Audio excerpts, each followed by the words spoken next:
خب گفتیم تغییر نوانس ها خودش در واقع در آواز یه جور تکنیک آوازیه، یعنی رنگ‌آمیزی میکنه آواز ما رو. ببینید هر دمی چون تغییر شدت صدا، تغییر داینامیک یا تغییر نوانس، حالا هر کدومشون اسم مختلف هم ولی یه مفهوم میرسونه. هر دمی چون از دل نالان، قیاس کنیم با حالتی که هر دمی چون همچی فلته، چقدر کار بیرون شد. از دل نالان این خودش یک تکنیک آوازیه، همین تغییر شدت صدا، فورته و پیانو، قوی و ضعیف کردن صدا به صورت تدریجی در واقع داره یک رنگ زیبایی رو میده. میخونم پشت سرم بیایید.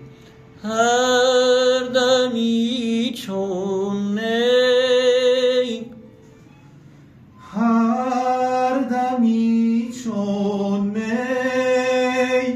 از دل نالان،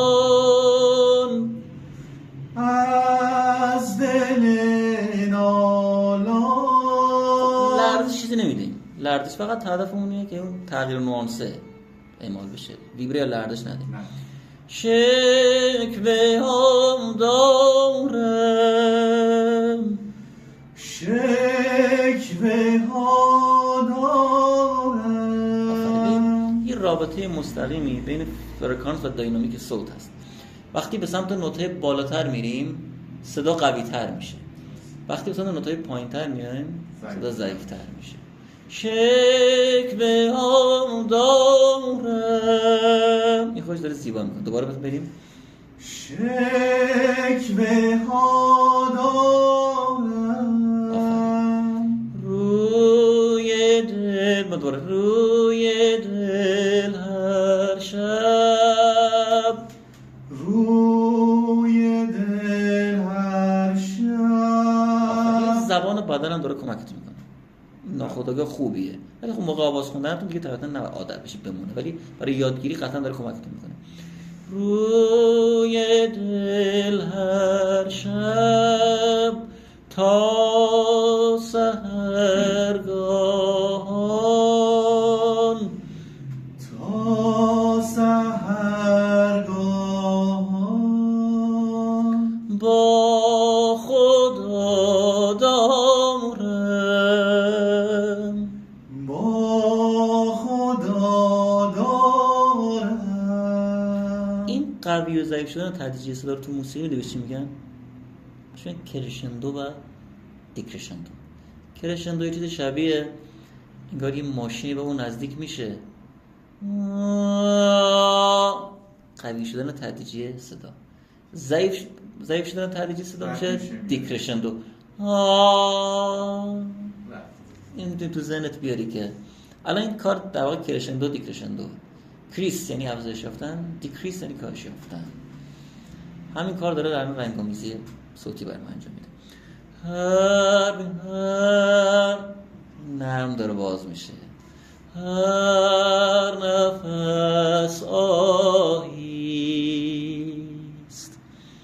هر نفس آهیست که از دل خونی، که از دل خونی. اوکی، یعنی افکت صوتی فعلا نمیخوایم بدیم. آره حالا هدفمون بیشتره.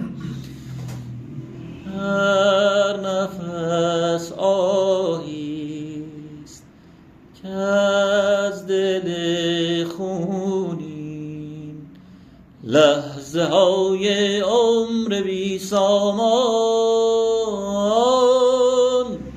لحظه های عمر بی سامان. می رود سنگین، می رود سنگین. اشک خون آلودم دامان،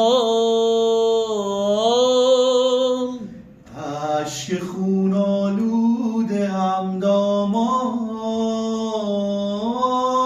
دقیقا باز اون شدت صدا داره میریم بالاتر یا داره قوی تر میشه. خوبم دیگه میجاش من خودش میکند رنگی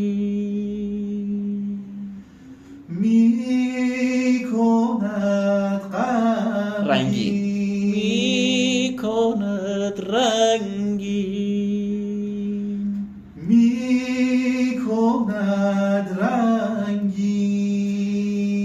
مثل از این معلومات داریم تلاش میکنیم در واقع هیچ تکنیک خاصی دیگه به کار نبریم، حتی الان تحریر نزنیم، ویبره ندیم و همون تغییر نوانس، همون تغییر شدت صدا رو داشته باشیم، قوی و ضعیف کردن صدا که میبینیم چقدر داره زیبا میکنه. پس اگه بتونیم در واقع همین تسلط رو بر قوی و ضعیف کردن صدا در آوازمون داشته باشیم، خودش کاملا یک تکنیک آوازی و یک فاکتور زیبایی شناسی در آواز خوندن اون است که مد نظرتون باشه ان شاءالله.